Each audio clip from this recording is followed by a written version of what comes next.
Hello future engineers, there is a video in algebra and I title it as Mix Solve Problems in Algebra, and this is batch 1.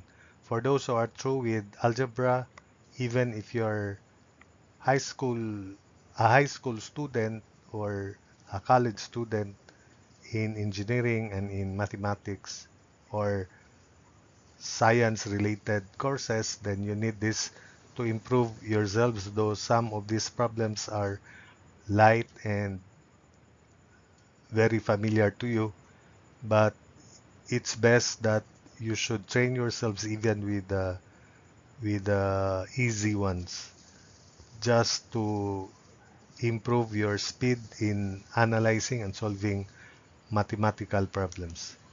So here are the problems. If 3x plus 3y is 7 and x plus 4y is equal to 3, find quantity 4x plus 7y over 5. So note that if we add these two equations, then we have 3x plus x 4x, 3y plus 4y is 7y equals 7 plus 3, 10. So dividing everything by 5 rather, to have this expression here. So 4x plus 7y over 5 is 10 over 5. Therefore, the value of 4x plus 7y all over 5 is 2. Number 2, if x plus y is 3 and x minus y is 2, find 6x. Again, noting that if we add these two equations, we can eliminate y. So 2x equals 3 plus 2, which is 5. To make this 6x, we multiply both sides by 3. So 3 times 2x is 6x, and it is 3 times 5. So 6x is 15. Problem 3, if x plus 2y is 3 and 2x plus y is 1, find 9x plus 9y. So adding the two equations, we have x plus 2x is 3x, 2y plus y is 3y equals 3 plus 1 is 4. To make this 9x plus 9y, we multiply both sides by 3. So 9x plus 9y equals 3 times 4. So therefore, 9x plus 9y is 12. Problem 4, if 5x plus 3y is 8 and 3x plus y is 4, find 4x plus 2y. So if we add these two equations, 5x plus 3x is 8x, 3y plus y is 4y equals 8 plus 4, 12. So this is 4x plus 2y, and that is obtained if we divide both sides by 2. So dividing both sides by 2, 4x plus 2y equals 12 over 2, and it is 6. 5, if 3x plus 5y is 44 and 2x minus 5y equals negative 29, find 5x plus 5y. So adding the two equations, we can eliminate y. So 3x plus 2x is 5x and equals 44 plus negative 29 is 15. That means x is 15 over 5 or 3, or 5x is 15, x is 3. Then substitute into the first equation. 3 times 3 plus 5y is 44. So 5y is 44 minus uh, 9, and that is 35. 5x plus 5y therefore is 5x is 15 and 5y is 35. So that is 50. Problem 6, if ax plus by is c and ax minus by is d, find 2x. So adding the two equations, we can eliminate by. So ax plus ax is 2ax, then equals c plus d. So we have 2x here. We divide everything by a. So 2x equals c plus d over a. So that's the answer, c plus d over a. Then 7, on a recent trip, Ken drove 264 kilometers in the same length of time that Jean took to drive 198 kilometers. Ken's speed was 17 kilometers greater than Jean's speed, then find Ken's speed. So if Ken's speed was 17 kph greater than Jean's speed, that means K is equal to J plus 17. So that means J is K minus 17. So time is distance over speed, average speed. So from this statement, Ken's distance is 264.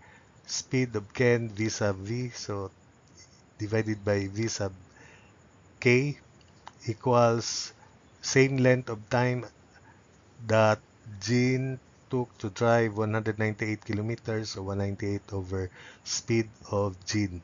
So simplifying, speed of Jean is 198 over 264, and that's 3/4 of Ken's speed. Substituting Jean's average speed in terms of Ken, which is V sub K minus 17 equals 3/4 of V sub K. So V sub K minus 3/4 of V sub K is V sub K over 4. And negative 17 to the right is positive 17. So V sub K is 4 times 17, and that is 68 kilometers per hour. So let's continue. Problem 8. Which system is inconsistent? Which is dependent? A consistent system is one that has at least one solution, while a consistent system with infinite number of solutions is a dependent solution, is a dependent system, while if there is no solution, that is independent or not dependent. So for the first system, 2x minus y equals 4, 2x minus y equals 6. These are parallel lines and they do not intersect. Therefore, there's no solution. Because there's no solution, it is inconsistent. And because it is inconsistent, it has no solution, then that's not dependent. So meaning to say the solution to be dependent should be infinite. Second, x minus 2y equals 3 and 4x minus 8y equals 12. These are same equations if we divide the second equation by 4, or if we multiply the first equation by 4. So we have 4x minus 8y equals 4 times 3, 12. So these are same lines. So they coincide, same lines, infinite solution, so it is consistent.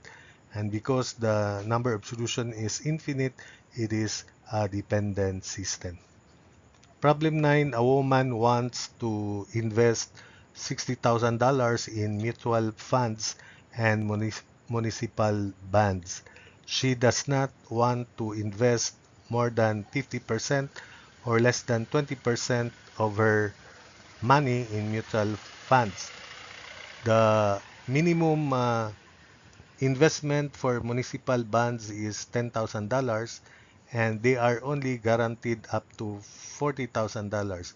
So she will not invest more than $40,000 in municipal bonds.